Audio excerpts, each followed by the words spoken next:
singing by power star Dharmendra Nirmaliya Kanchan Ibrahimpur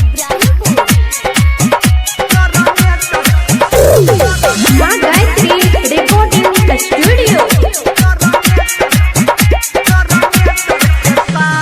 करे छियो शादी हम भेज देबो कार्ड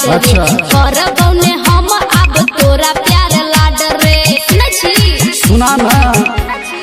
हाँ करे छियो शादी हम भेज देबो कार्ड रे करबो ने अब हम तोरा प्यार लाड रे रे हमरा घरे में रे हमरा घरे में रे हमरा घरे में सब छै तैयार ये जब हेतौ जय माला हम एबो तोरा द्वार नई डीजे पे बाजो देबो ढोलिया कहार हम काट देबो छौरी जनरेटर के तार हम काट देबो छौरी जनरेटर के तार हम काट देबो छौरी जनरेटर के तार आप सुन रहे हैं सावरिया म्यूजिक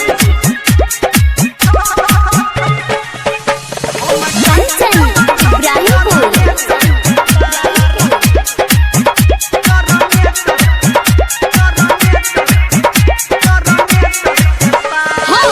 एना जे करबे तू हाला रे हे तो तोरे मुंह काला रे बन छौड़ी घर वाला गे भेट तो नहीं एहन दिल वाला गे सुनै छी एना जे करबे तू हाला रे हे तो तोरे मुंह काला रे बन छौड़ी घर वाला गे हे तो नहीं एहन दिल वाला गे रे हम दोसर के रे हम दोसर के रे हम दोसर के भगेलो प्यार ये जब हेतौ जय माला हम एबो तोरा द्वार नहीं बाजो देबो डीजे पे डोलिया कहार हम काट देबो छौरी जनरेटर के तार हम काट देबो छौरी जनरेटर के तार हम काट देबो छौरी जनरेटर के तार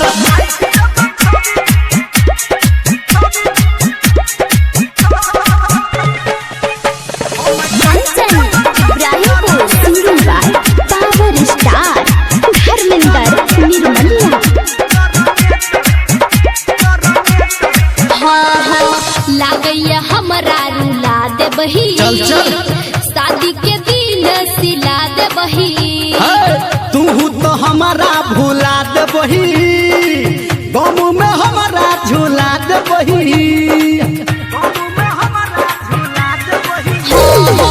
लागैया हमरा रुला देबही शादी के दिन सिला देबही तू तो हमारा भुला देबही गम में हमारा झूला देबही रे धर्मेंद्र सुन रे राइटर संतू सुन रे निर्मलिया सुन मानी ले नहा ये जब हेतौ जय माला हम एबो तोरा द्वार नई बाजा देबो डीजे पे डोलिया कहार हम काट देबो छौरी जनरेटर के तार हम काट देबो छौरी जनरेटर